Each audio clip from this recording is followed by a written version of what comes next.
There is a silence that lives beneath the noise of your life. Not the silence of an empty room, but something far more intimate. A silence that breathes, that watches, that has been waiting for you since before you learned your own name. Most people spend their entire lives running from this silence, filling every crack in consciousness with activity, opinion, identity, purpose. They build elaborate towers of I am this and I am that, never stopping to ask who is doing the building. But sometimes, in moments you cannot predict or control, the builder stops, the hammer falls. And in that suspension, that sudden cessation of the self-construction project, something extraordinary happens. A strange calm appears, like the surface of a lake when the wind finally dies. What is this calm? It isn't peace in the way we usually think of it. Not the peace of resolution, not the peace of getting what you want or solving what troubles you. It's something more ancient than that, more fundamental. It's the calm of recognition, the calm of coming home to a place you never actually left. When the ego dies, and by this I don't mean some dramatic spiritual death where you transcend your humanity and float off into cosmic bliss. When the ego simply stops insisting upon itself for a moment, stops grasping at the controls, you discover something that has been true all along, but was too close to see. You discover that you are not the separate, isolated island of consciousness you've been taught to believe you are. The boundaries you've defended, the personality you've curated, the story you've been telling about who you are, all of it, every bit of it, turns out to be a kind of elaborate fiction, a magic trick you've been performing so convincingly that you forgot you were the magician. Think about it this way. Right now, as these words land in your awareness, what is actually happening? There's a seeing, a hearing, a sensing. Thoughts arise like clouds in an empty sky. Feelings move through like weather patterns. But where exactly is the you who is supposedly having these experiences? Look for it. Really look. Don't accept the easy answer, the habitual gesture towards some vague sense of me that lives somewhere behind your eyes. When you actually investigate, what do you find? You find sensations, yes. You find thoughts about yourself, certainly. You find memories, preferences, opinions, the whole accumulated debris of a life lived. But do you find a solid, continuous, separate self who possesses all of this? Or do you find something more like a process, a flowing, a dance of awareness that has learned to call itself by a name? The ego is nothing more than a habit of thought, a pattern of contraction, a repeated gesture of separation. It's the voice that says, my consciousness, as if consciousness were property that could be owned. It's the sensation that you are a subject in here, looking out at an object world out there, forever separated by the prison of your skin. But this division is learned, not inherent. Watch a baby before language catches them in its net of names and categories. They don't experience themselves as separate from the breast, from the light, from the warm body holding them. There is simply experience, undivided, whole. The infant doesn't think, I am being held. There is just holding, just warmth, just the seamless presence of what is. The ego comes later, as a useful fiction, a necessary narrative tool for navigating the social world. I did this. I want that. I am a continuous entity that persists through time. It works, after a fashion. It allows you to function, to plan, to interact, to play the game of being a person. But here's the thing they don't tell you. The game is optional. The ego you've constructed with such care and defended with such vigor is not actually required for consciousness to continue. It's not the foundation, it's the furniture. And sometimes, whether through meditation, through crisis, through love, through art, through the simple exhaustion of maintaining the pretense, the furniture gets moved, the room empties, and you discover that the space itself, the awareness in which all experience arises, has been here all along, unchanged, untouched, completely at peace with whatever appears. This is what the mystics have been pointing to for thousands of years, each in their own language, each using their own cultural coordinates. The Buddhists call it Anatman, no self. The Hindus speak of Atman, the true self that is identical with Brahman, with the ground of all being. The Taoists say, the Tao that can be named is not the eternal Tao, gesturing towards something that precedes and transcends all categories, including self and other. Jesus said, the kingdom of heaven is within you, is among you, is here now, if you have eyes to see it. They're all talking about the same shift in perspective, the same recognition. When the ego, that tight knot of self-concern, that constant whispering narrator claiming authorship of your life, when that relaxes, even for an instant, you don't disappear. Something remains. Something vast and quiet and utterly ordinary remains. And it's been what you actually are all along. The strange calm that appears when the ego dies is the calm of this recognition. It's strange because it contradicts everything you've been taught about who and what you are. It's strange because it's both utterly new and deeply familiar, like remembering something you never actually forgot. And it's calm because it requires nothing from you. It doesn't need your belief, your understanding, your spiritual credentials. It doesn't care whether you meditate or pray or read the right books or have the right experiences. It's simply here, the background in which all of that foreground activity appears. It's the screen on which the movie of your life plays out, and the screen is never affected by the drama unfolding on it. Explosions, love scenes, tragedies, comedies. The screen remains the screen, untouched, pristine, spacious enough to hold it all. But we don't live from this recognition. Most of the time, we're lost in the movie, identified with the character, convinced that the story is reality. And that's fine. That's part of the dance too. The ego isn't wrong for existing. It's not a mistake to be corrected or an enemy to be defeated. It's simply one way that consciousness organizes itself, one pattern among infinite patterns. The problem arises only when we take it too seriously, when we forget that it's a construct and start believing it's the truth, when we confuse the map for the territory, the menu for the meal, the character in the story for the awareness reading the story. This confusion creates suffering, not the unavoidable pain of existence. Bodies age, people die, loss is inherent in the structure of time, but the additional suffering we create through resistance, through the ego's constant demand that reality be other than it is. The ego wants. That's its nature, its function. It wants pleasure and avoids pain. It wants security, recognition, control. It wants to persist, to matter, to be special. And there's nothing wrong with wanting. Wanting is just another movement of life. But when you believe yourself to be nothing more than the wanting, when your entire sense of identity becomes wrapped up in whether or not you get what you want, you've locked yourself in a very small room. You've taken the infinite and squeezed it into the finite. You've taken that which is always already free and bound it with chains of preference and fear. And this binding, this contraction, becomes the atmosphere you breathe without noticing.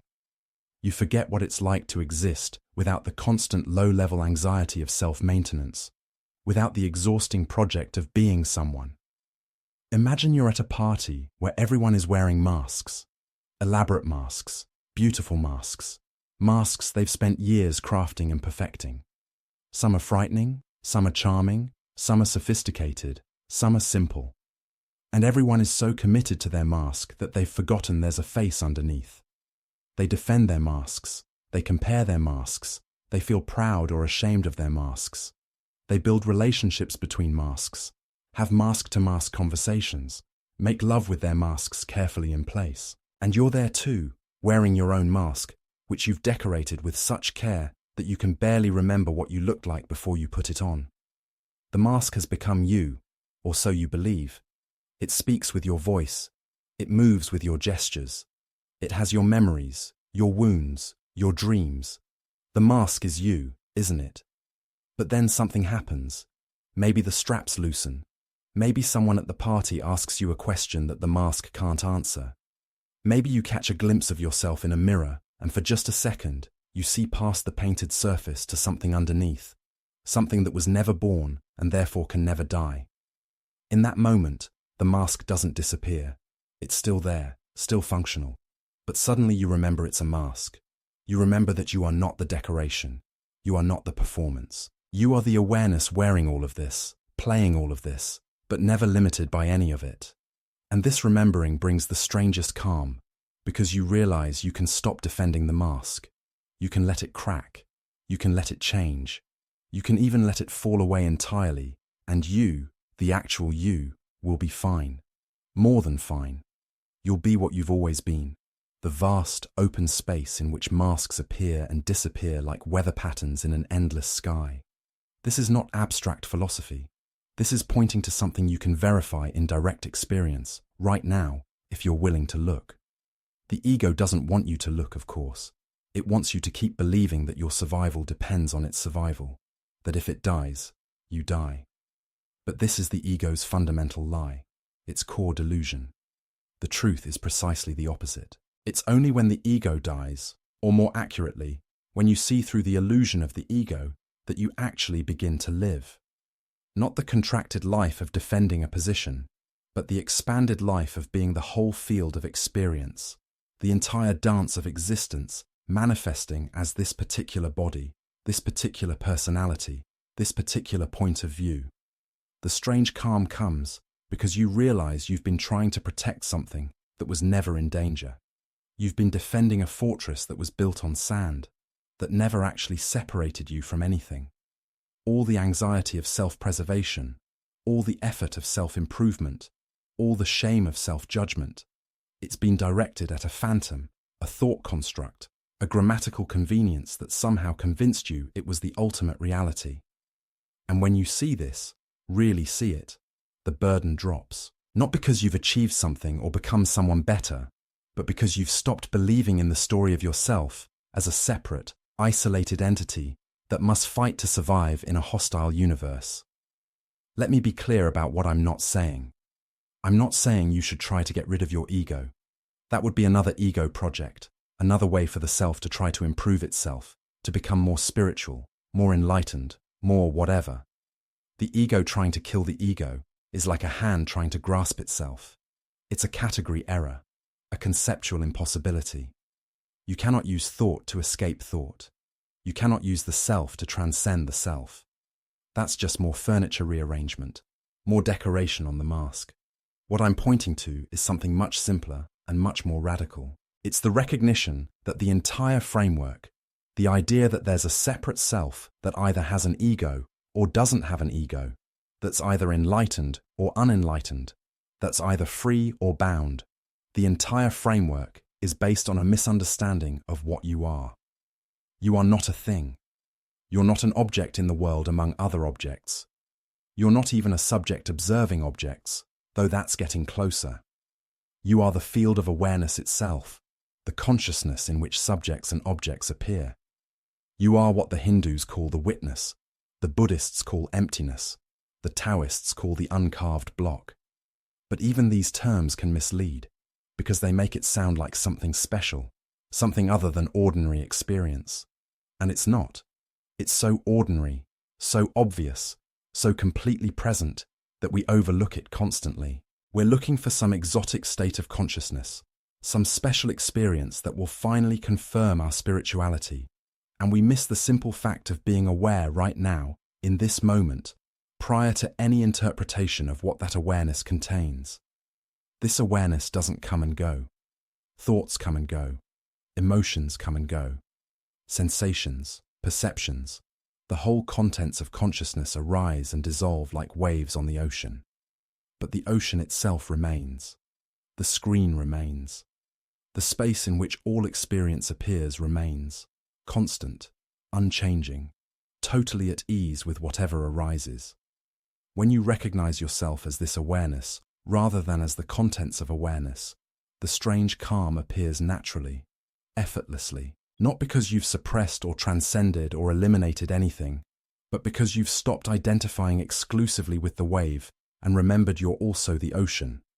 You're the temporary and the eternal, the changing and the unchanging, the form and the formlessness, all at once. This is why the mystics speak in paradoxes. They say you must die before you die. They say you must lose yourself to find yourself. They say the way up is the way down, that the last shall be first, that those who save their life will lose it, and those who lose their life will save it. What are they pointing to? They're pointing to this death of the ego that is not actually a death, but a seeing through, a recognition, a remembering of what was never actually forgotten.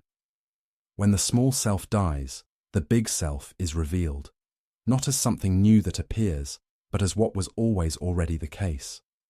The separate me dissolves back into the unified field of being, and you discover that you never left it. The prodigal son returns home to find he never actually left, that home was with him the entire time, that the journey was a dream within the awareness that never moves. But why does this recognition bring calm? Why not ecstasy? Why not terror? Why not indifference? Because calm is the natural state of what you actually are. Awareness itself has no preferences. It doesn't cling to pleasure or reject pain. It doesn't hope for the future or regret the past. It simply is, open and available to whatever appears.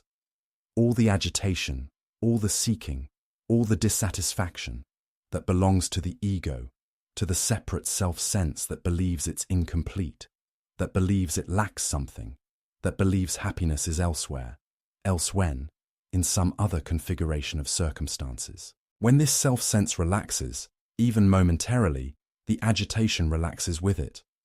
What remains is calm, not as an achievement, but as the ground, the foundation, the basic texture of consciousness when it's not contracted into the knot of me. Think about deep sleep. In deep sleep, there is no ego. There are no thoughts, no worries, no self-image to maintain. The personality goes offline, yet something continues. When you wake up, you know you slept. Something was aware even of the absence of awareness, if that makes sense. Something remained as the background, the context, the field in which even unconsciousness appears. That something is what you are.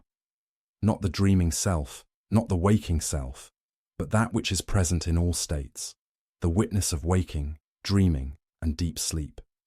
And that witness is inherently calm, because it has nothing to defend, nothing to prove, nothing to become. It already is, completely, totally, in every moment. Now we come to the crux of it, the thing that makes this recognition both devastatingly simple and impossibly difficult to convey. The ego death I'm describing is not an event. It's not something that happens once, and then you're done, enlightened forever, permanently freed from the illusion of self. That's another ego fantasy, another story the separate self tells itself about transcending itself. If I could just have the right experience, the right insight, the right awakening, then I would finally be complete, finally be free, finally be what I'm supposed to be. But this is still the ego talking, still the separate self seeking, still the me trying to become a better me. The actual recognition I'm pointing to is available right now, in this moment, without any prerequisite experience or understanding. But it's also so radical, so completely counter to our habitual way of experiencing, that we can hear it 1,000 times and still miss it. Here's why. The ego is not just a thought or a belief. It's a felt sense, a contraction in consciousness, a tightening around the idea of me that happens so automatically, so constantly, that we don't even notice it. It's like a muscle that's been clenched for so long, you've forgotten what relaxation feels like. You've become so identified with the tension that you think it's just how things are, how you are. The calm that appears when the ego dies is simply what's here when that tension releases, when the clench relaxes, when the contraction opens. But the contraction wants to survive. It's self-perpetuating. It creates problems and then seeks solutions. And both the problems and the solutions reinforce the sense that there's a separate me who has problems and needs solutions. You think you're anxious because of your circumstances. You think you're dissatisfied because you haven't achieved your goals. You think you're suffering because the world isn't giving you what you need. And on one level, that's true. Circumstances matter. Pain is real. Loss hurts. But underneath all of that, there's a deeper anxiety, a more fundamental dissatisfaction, a suffering that exists independent of circumstances. It's the anxiety of being a separate self, of feeling cut off from the source, of experiencing yourself as an isolated fragment of consciousness thrown into an indifferent universe. This anxiety is so basic, so pervasive, that we don't even recognize it as anxiety. We think it's just reality, just how it feels to be alive. But it's not. It's how it feels to be identified with the ego, to believe yourself to be nothing more than a separate entity struggling to survive in a world of other separate entities. When this identification breaks, even for a moment, the anxiety dissolves. Not because your circumstances have changed, not because you've solved your problems, but because the one who was anxious is recognized as a thought, a pattern, a construct. And who is recognizing this? Not another thought, not another me.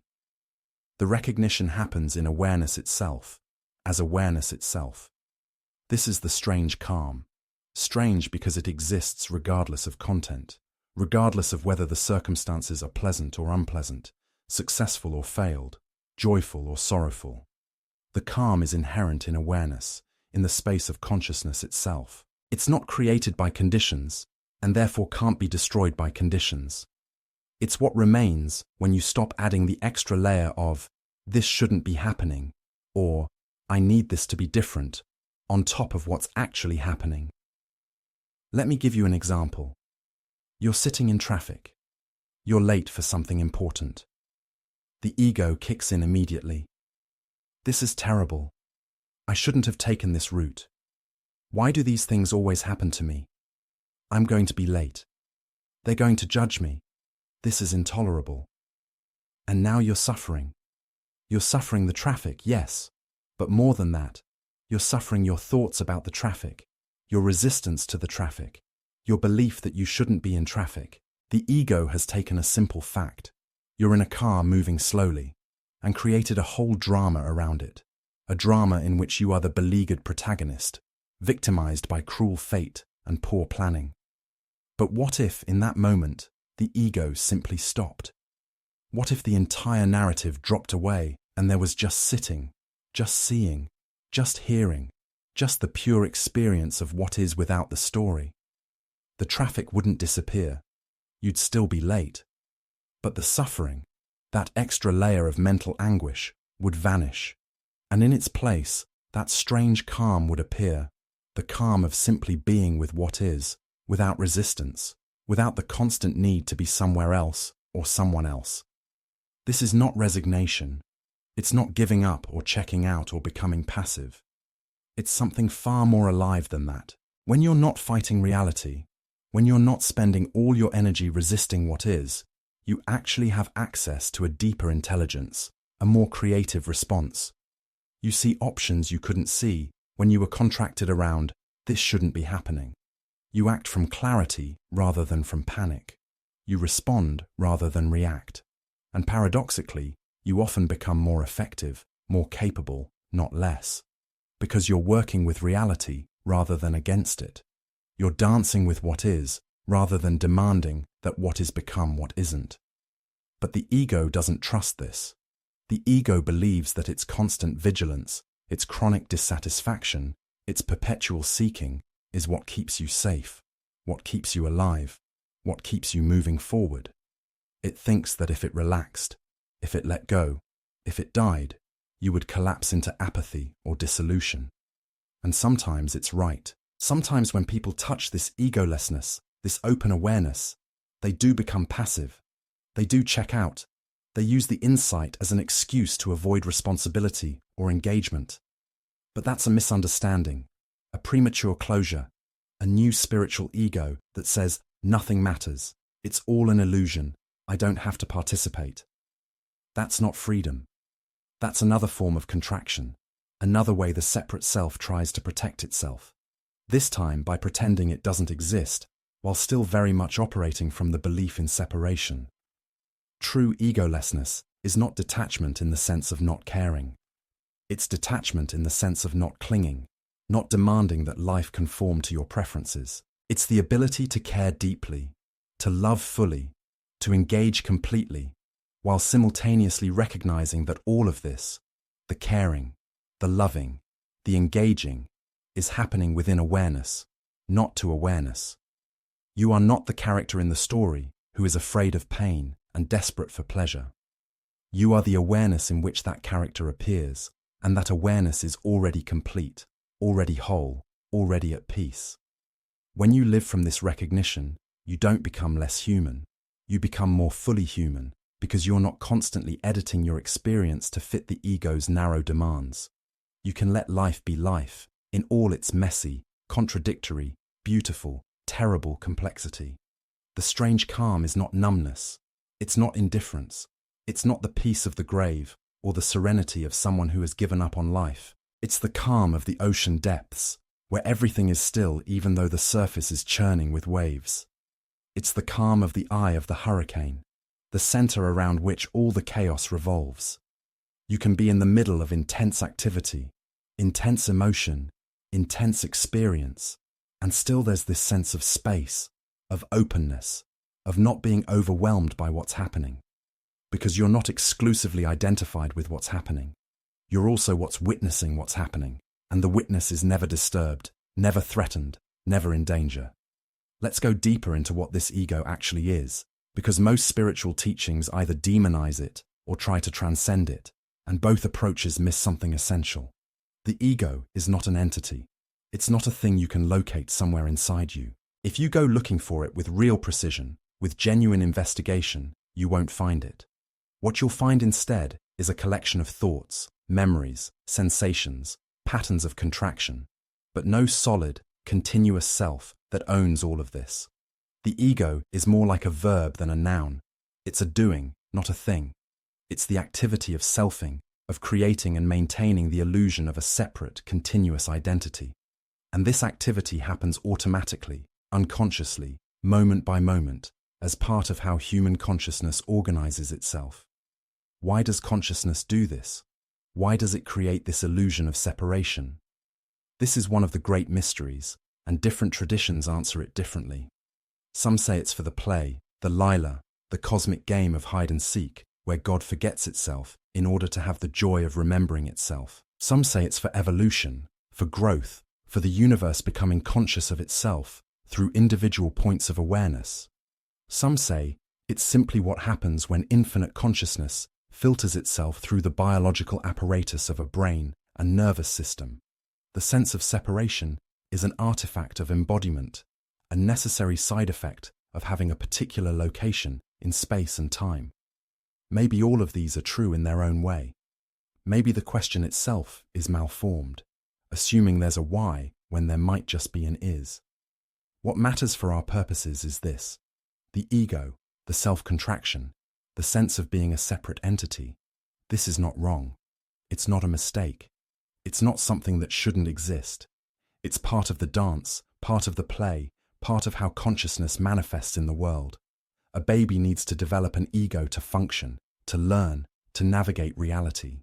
You need an ego to drive a car, to hold a job, to maintain relationships. The ego is functional.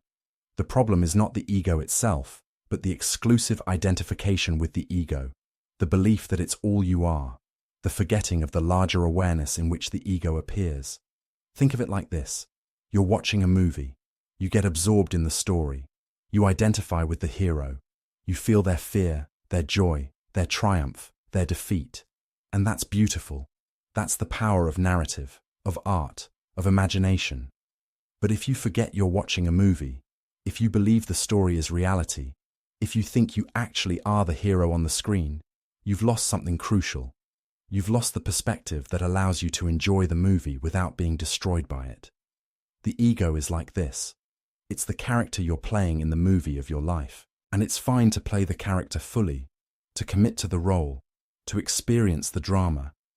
But when you forget you're also the awareness watching the movie, when you believe you are nothing more than the character, you create unnecessary suffering. The strange calm that appears when the ego dies is the calm of remembering you're the watcher as well as the watched. You're the screen as well as the images on the screen. You're the space as well as the objects in the space. This doesn't mean the character stops mattering or that the story becomes meaningless. The story continues. The character goes on playing their role. But there's no longer the desperation, the clinging, the absolute need for the story to go a particular way. Because you know it's a story. You know that your true nature is not threatened by what happens in the story. The character might suffer, might fail, might die, and that's real on the level of the story. But what you actually are is untouched, watching it all with perfect equanimity. Now the mind wants to make this into another concept, another idea to understand and file away. It wants to say, okay, I get it. I'm awareness, not the ego. Got it. Check. But this is still the ego operating, still the separate self, trying to appropriate the insight for its own purposes, trying to become a more spiritual self, a more awakened self, a more enlightened self. The recognition I'm pointing to is not something the ego can achieve or possess. It's what's here when the ego's activity temporarily ceases, when the selfing stops selfing, when the contraction relaxes into the natural openness of awareness. You can't make this happen. You can't force the ego to die, but you can notice it, investigate it, become curious about it. You can ask, who is thinking this thought? Who is feeling this feeling? Who is the I that claims ownership of this experience? And when you really look, when you bring genuine investigation rather than conceptual thinking, you start to see the transparency of it all, the insubstantiality of what seemed so solid. The Zen masters had a koan for this. Show me your original face, the face you had before your parents were born. What are they asking for? Not a concept, not an idea, not a description. They're asking you to point to what you are before the story, before the personality, before the accumulated identity. And if you try to answer with your mind, you'll fail. The mind can only produce more thoughts, more concepts, more content. But if you look from the mind, if you turn awareness back on itself, you might catch a glimpse of the contentless awareness, the pure subjectivity that can never become an object, the seer that can never be seen, because it's what's seeing. This is your original face. This is what you were before you learned to call yourself by a name. This is what remains when the ego dies. And here's the beautiful paradox. This original face, this pure awareness, is not separate from the character, from the personality, from the ego. It's not that you have to choose between being awareness and being a person. You're both. You've always been both. The wave is not separate from the ocean. The wave is the ocean in one particular form, one particular expression. You are the formless expressing itself as form, the infinite manifesting as the finite, the eternal playing at being temporal. When you realize this, when you stop trying to be one or the other and simply recognize you're the whole thing, the strange calm appears, because there's nothing to defend anymore, nothing to prove, nothing to become. You're already it. You've always been it.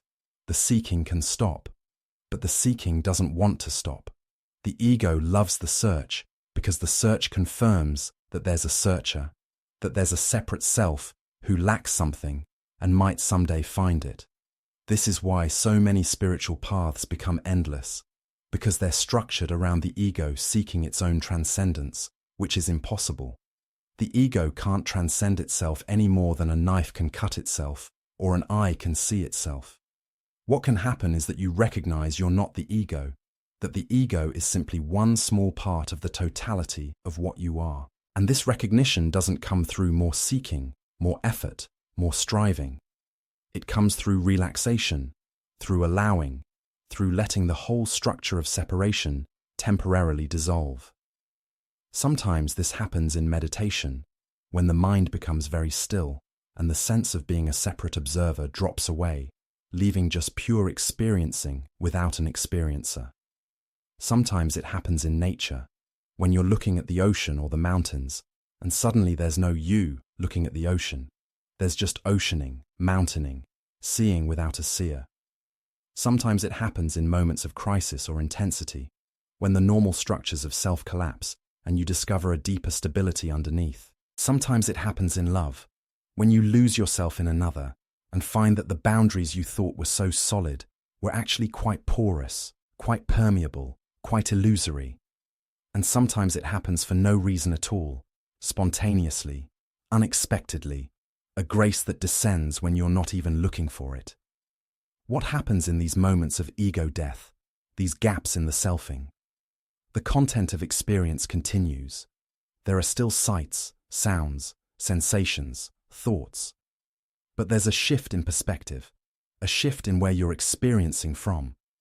Instead of experiencing from the position of a separate subject looking out at an object world, you're experiencing as the whole field, as the unified awareness in which subject and object appear. The sense of being trapped inside a body looking out through two eyes relaxes. You realize you're not in the world. The world is in you. Not in you as a separate person, but in you as consciousness itself, as awareness itself. Everything you see, hear, touch, think, all of it is appearing in this aware space that you are, that has no boundaries, no center, no circumference. This is what the mystics mean when they talk about union, about non-duality, about the dissolution of subject and object. They're not talking about becoming unconscious or merging into some cosmic soup where individuality is lost.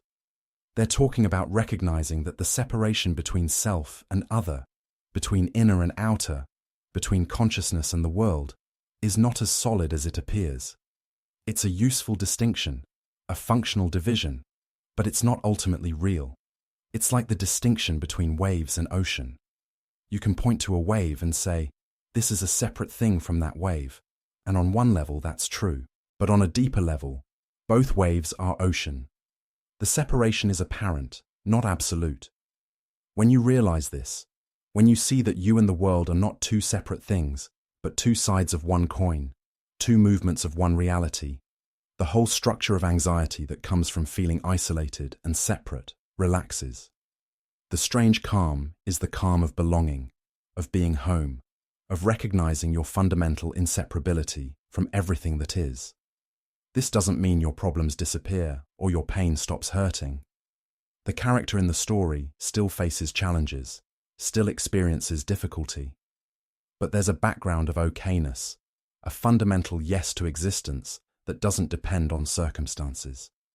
Even in the middle of suffering, even in the middle of fear or grief or confusion, there's this sense that at the deepest level, all is well. Not well in the sense that everything is pleasant or perfect, but well in the sense that everything is exactly as it is, and what you are is not threatened by any of it. This is difficult to convey because language itself is dualistic. Every word creates a division, subject and object, self and other, inside and outside. The moment I say, you are awareness, I've created a you and an awareness, as if they're separate. But what I'm pointing to is prior to language, prior to thought, prior to any conceptual division. It's the simple, obvious, undeniable fact of being aware right now. Not aware of something as a separate observer, but aware as the field in which all experience appears. Can you find the boundary between your awareness and what you're aware of? Can you locate where consciousness stops and the world begins? Or is there just this seamless experiencing, this whole cloth that we cut into pieces with our concepts and language, but which is actually undivided? The ego is the activity of cutting, the activity of dividing the seamless into separate pieces, and then identifying with one piece while calling all the other pieces not me. This is me, this body, these thoughts, these memories, these opinions. That is not me, that body, that person, that world out there. And this division creates suffering because it puts you at war with reality. You're constantly trying to control what's not you to make it serve what you think of as you. You're trying to get pleasure and avoid pain, to gain what you lack and keep what you have, to make the world conform to the ego's demands. It's exhausting. It's a battle you can never win because the world is vastly larger than the ego, vastly more complex, vastly less controllable. The world will do what the world does, regardless of what you want. Fighting this creates endless frustration. But when the ego dies, when the division relaxes, you stop fighting. Not because you've given up, but because you recognize you're not separate from what you were fighting against. The world is not your enemy. The world is you, in a different form. Other people are not obstacles to your happiness. Other people are you, experiencing yourself from a different angle. The whole universe is you. The whole dance of existence is you moving, you playing, you expressing in infinite forms. And when you see this, really see it, the need to control drops away. You can participate fully. You can have preferences. You can work toward goals. But there's no longer the desperate grasping, the life or death urgency of the ego trying to survive and dominate. There's play instead of war. There's dance instead of struggle. There's the strange calm of recognizing you're the whole game, not just one player trying to win. Now, the mind will immediately protest. If I'm everything, then I'm responsible for everything. I'm responsible for all the suffering, all the evil, all the horror in the world. How can I accept that?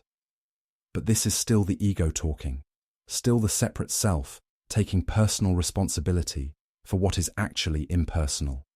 You, the little you, the ego, the character, are not creating the world. The world is not your personal creation, but you, the big you, pure awareness, consciousness itself. You are the ground in which the world appears, the space in which all of this unfolds. You're not responsible in the sense of being morally culpable, but you are responsible, able to respond, able to participate, able to be the awareness that witnesses and contains all of it, the beautiful and the terrible, the light and the dark, the joy and the suffering. This is a difficult teaching because it can be misused. People can use it to bypass their pain, to avoid their responsibility, to pretend that nothing matters because it's all just consciousness playing with itself. I don't need to deal with my trauma, or my problems, or my impact on others, because none of it's really real. But that's spiritual bypassing, another ego trick, another way the separate self protects itself while pretending to have transcended itself. The recognition of non-duality, of your fundamental nature as awareness, doesn't erase the relative world of cause and effect, of ethics, of care and responsibility. It includes it. You're both the absolute and the relative, the transcendent and the immanent, the formless and the form. You contain the contradiction. You are the paradox. And this is where the strange calm becomes truly strange, because it exists alongside everything else. You can be grieving and calm. You can be afraid and calm. You can be in pain and calm. The calm is not the opposite of these experiences.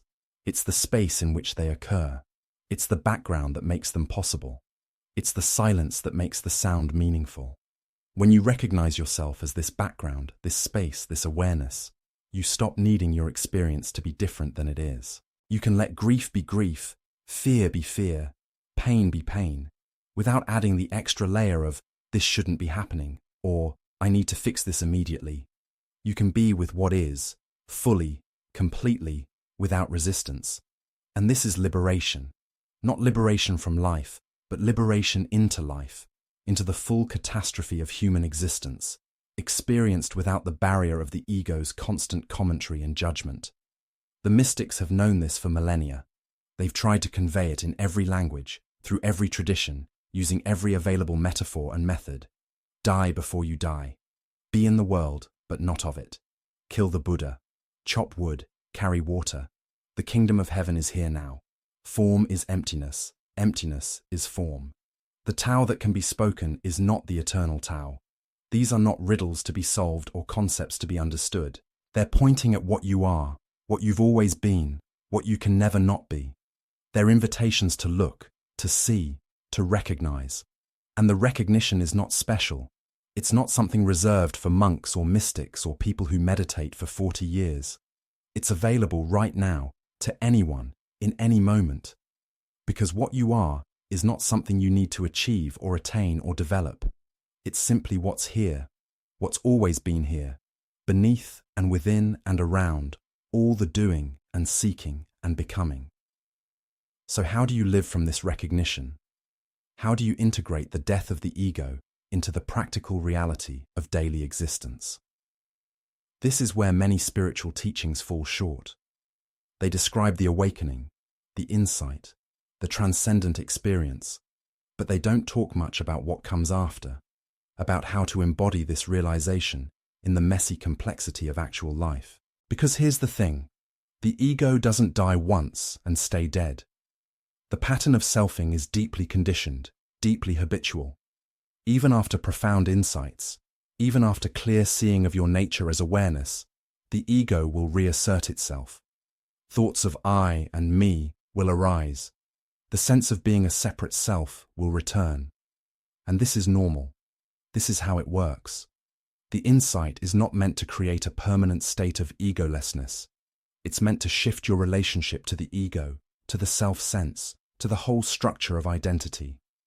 After you've seen through the illusion, even once, you can never quite believe in it the same way again. It's like watching a magic trick after someone has shown you how it's done. You can still enjoy the trick, still appreciate the skill, but you're no longer fooled. You know it's an illusion. The ego continues to function. It has to navigate the world, but you're no longer exclusively identified with it.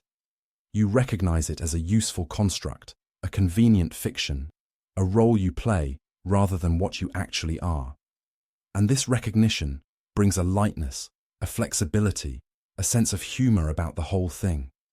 You can take yourself seriously when you need to, but you can also see the cosmic joke of it all, the absurdity of this infinite awareness pretending to be a limited self, worrying about limited problems, seeking limited solutions. The strange calm becomes not a constant state, but a constant availability. It's always here, always accessible, always what you are at the deepest level. But moment to moment, you might be caught up in the drama, lost in the story, identified with the character. And that's okay. That's part of being human. The difference is that now you have the ability to step back, to take a breath, to remember. You can notice when you're contracted, when you're caught in the ego's demands and fears, and you can relax. Not by forcing anything, not by trying to be spiritual or enlightened, but simply by recognizing what's happening and allowing a bit of space around it. Oh, there's anxiety, there's anger, there's wanting. And who's noticing this? Who's aware of these movements of consciousness? That's you. That's what you actually are. Not the anxiety or anger or wanting, but the awareness of them. This practice of noticing, of recognizing, of stepping back into awareness, this becomes the ongoing work of a life lived from recognition. It's not about achieving some permanent state of enlightenment. It's about learning to live as what you are, as awareness itself, even while playing the role of being a person. It's about developing the capacity to hold both perspectives simultaneously, the absolute and the relative, the formless and the form, the transcendent and the immanent. You're not trying to escape being human. You're learning to be fully human from the perspective of your true nature, which is not human, which is the awareness in which humanity appears. And this changes everything, even though nothing changes. Your life looks the same from the outside. You still have the same problems, the same responsibilities, the same joys and sorrows. But from the inside, there's a fundamental shift. There's less fear because you know what you are can't be threatened. There's less grasping because you recognize you're already complete. There's less resistance because you see that what's happening is just what's happening. It's not personal, not a cosmic conspiracy against you, not evidence of your failure or unworthiness. Things are just things. They arise and they pass. The weather of existence moves through, and you remain as the space in which all weather appears, untouched, unchanged, at peace. This peace, this strange calm, is not passive. It's not a retreat from life into some detached spiritual bubble. It's profoundly active, profoundly engaged, but from a different quality of being. When you're not caught in the ego's drama, when you're not operating from fear and grasping and the need to defend yourself, you have access to a deeper intelligence. You can see more clearly. You can respond more appropriately. You can act from love rather than from fear, from wisdom rather than from reactivity, from the whole rather than from the contracted part. This is what it means to live from awakeness. Not to be perfectly awakened, as if that were a destination you could reach, but to live from the recognition of what you are, allowing that recognition to inform and transform how you show up in the world. And sometimes you'll forget. Often you'll forget. You'll get caught in the story, identified with the character, convinced that the drama is all there is. And that's fine. That's human. The forgetting is part of the remembering. It's in the movement between forgetting and remembering that the integration happens, that the insight becomes embodied, that the recognition moves from being an abstract understanding to being a lived reality. Each time you forget and then remember, each time you get contracted and then relax, each time you identify with the ego and then see through it, you're deepening the groove, making it easier to rest as awareness, strengthening your capacity to live from your true nature. The spiritual path, if we can call it that, is not linear.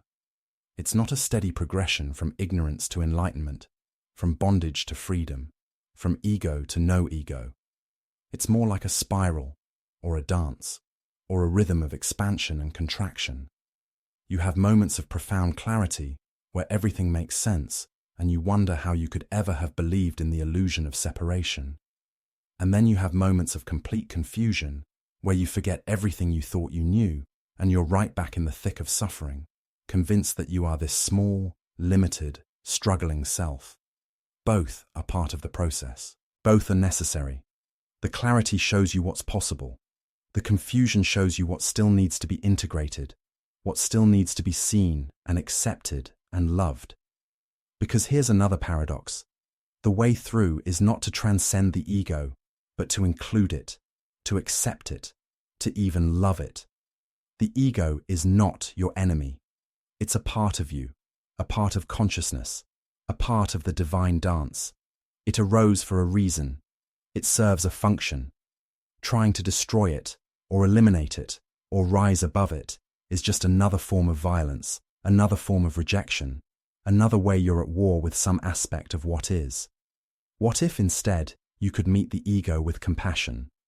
What if you could recognize it as a frightened child, trying its best to keep you safe, trying to protect you from a world it perceives as dangerous? What if you could thank it for its efforts while gently showing it that there's nothing to protect, that what you actually are is invulnerable, that the safety it's seeking is already here, already what you are? This is a different approach than most spiritual teachings offer. Most teachings position the ego as the problem and ego transcendence as the solution. But what if the problem is not the ego itself, but your relationship to the ego? What if freedom comes not from getting rid of the ego, but from no longer being tyrannized by it, no longer believing its stories completely, no longer living as if it's all you are? You can have an ego, you can function as a person with preferences and boundaries and a particular perspective, and still know yourself as the vast awareness in which all of this appears. You can play the character fully while knowing you're also the screen on which the character appears. You contain the contradiction. You are the paradox. And so we arrive at the heart of it, the thing that words can only circle around but never quite capture. The strange calm that appears when the ego dies is not strange at all. It's the most natural thing in the world. It's your basic nature, your fundamental state, what you are when all the doing stops, when all the becoming ceases, when all the seeking ends. It's been here all along, waiting patiently beneath the noise and drama of your life, waiting for you to notice it, to recognize it, to come home to it. And the coming home is not an arrival somewhere else. It's a recognition of where you've always been. You never left. You only thought you did. The ego is the dream of separation, the dream of being an isolated fragment cut off from the whole. And awakening is simply waking up from that dream, seeing it as a dream, while the dream continues to unfold. This is why the great sages often seem so ordinary. They're not performing miracles or radiating supernatural power. They're just here, completely here, totally present, at ease with what is. They've stopped fighting reality. They've stopped trying to be something other than what they are. They've seen through the game of becoming and realized they already are what they were seeking. And this realization doesn't make them less human. It makes them more fully human, more fully alive, more fully available to the raw experience of existence without the buffer of ego's interpretation and judgment. They laugh, they cry, they feel pain and pleasure, but they're not imprisoned by any of it. They're free within it, free as it, experiencing it all from the perspective of the awareness that holds it all with perfect equanimity. You have access to this same freedom, not because you're special, not because you've done spiritual practices or read the right books or had the right experiences, but simply because this is what you are.